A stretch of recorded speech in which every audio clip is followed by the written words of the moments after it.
time. Oh my god, it just knocked me in the air. Oh my god. As you've seen in the intro clip, we are out here getting juggled by bosses in Lunarium.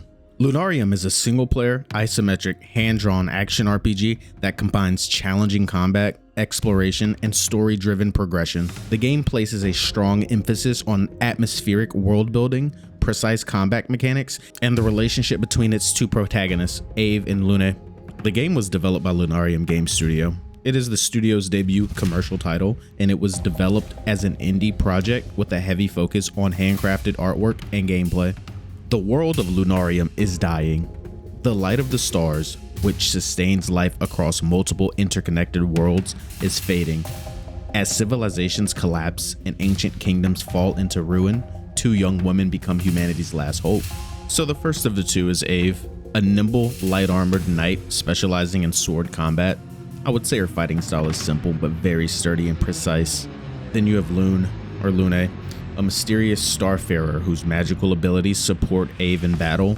The circumstance of Lune seems to be way too convenient, especially with how much she aids Ave in the game.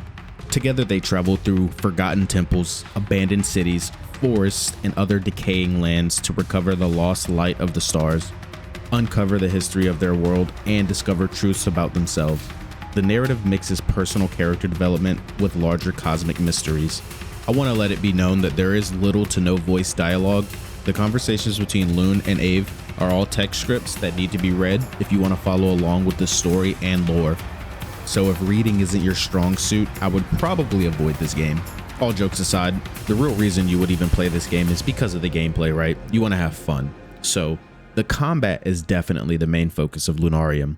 Combat is very rewarding for more precise, well-timed executions. So the main character you will control in combat is Ave, while Lune is like an assist character that will attack on her own.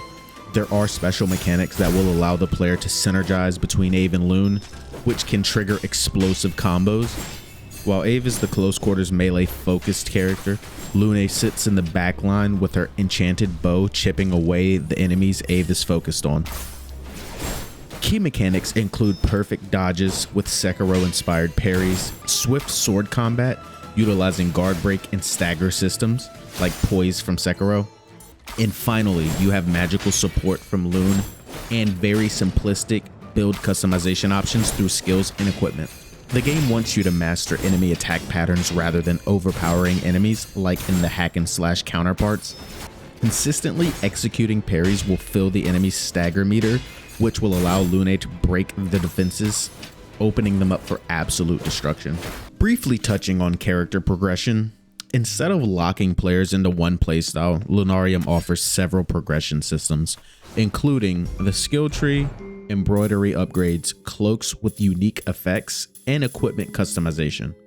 These systems allow players to tailor Ave into a faster duelist, a stronger melee fighter, or a more balanced build that makes greater use of Lune's magical powers. Now, I have not finished the game as of making this video, but I have started getting different items that have made a noticeable difference in the combat. Specifically, I have a few embroidery gems that have made Ave stronger at the expense of taking more damage.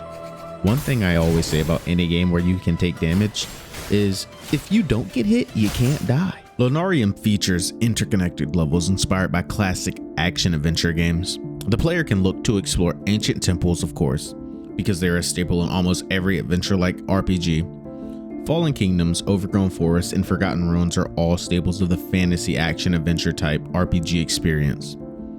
In my opinion, and probably many others, what stands out the most is the art style of Lunarium. The visual presentation is outstanding, especially since everything is illustrated with detailed hand-drawn artwork featuring soft, painted environments. The 2D isometric perspective really allows the player to fully appreciate the environment and other color palettes. High-quality character animation along with distinct creature design helps with the atmospheric world building, and the background music really brings it all together, which in my opinion really makes Lunarium feel like a cozy but challenging experience. Before I give my final thoughts on Lunarium, the performance of the game should be discussed. For the few people that may play this game on the Steam Deck, I have not had any issues aside from one area where a lot of enemies randomly pop up and the frames drop significantly. Other than that, the game has run consistently between 50 and 60 FPS. On my PC, the game runs flawlessly at 120 FPS with no dips. I have a mid to high end build though.